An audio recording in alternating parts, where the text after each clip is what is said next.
the great red dragon. It's described to us in Revelation chapter 12. It mentions it in verse number 3, and then it follows through. And it just talks about death and destruction. And talks about how that warfare in the heavenlies, I mean, we're talking about great disruption, great upheaval, spiritual things going on. And to some degree, people just totally unaware. That is, unless you are a person who has a heart to seek after spiritual things. And I believe that a person who has that heart will be troubled in their spirit. And I told you yesterday on the broadcast that things that I see and observed tells me that there's trouble in the world. And this trouble in the world is not just physical, it's spiritual. There is a great spiritual upheaval taking place. There is warfare happening all around in the spiritual world. And like I say, if you are spiritually perceptive, you'll realize this. And even though that we are people of faith, we realize that when the great red dragon, which is Satan, when he's on the move, a lot of people will be harmed.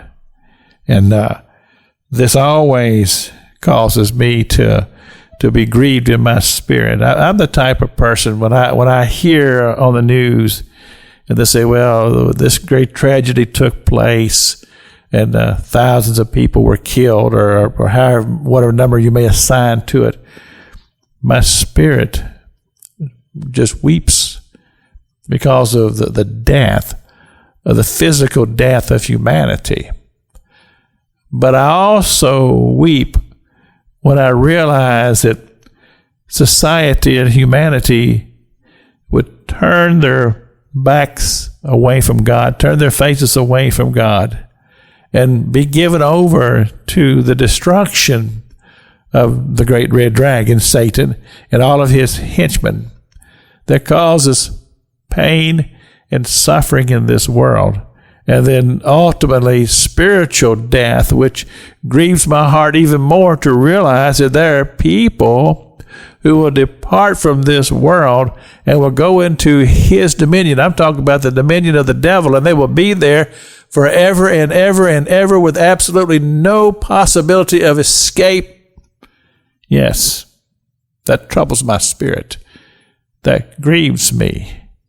And then you try to talk to somebody who's outside of faith about it, and they treat you like you're some type of a crazy person, and you realize that you're not even able to penetrate that hardness.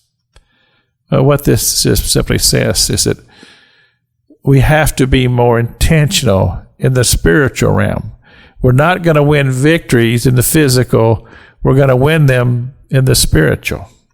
And when the scripture says that, for they overcame by the blood of the Lamb and by the word of their testimony. We find this also in the book of Revelation. And that tells us where our power is. This is Pastor Jack King with the gospel on the radio broadcast.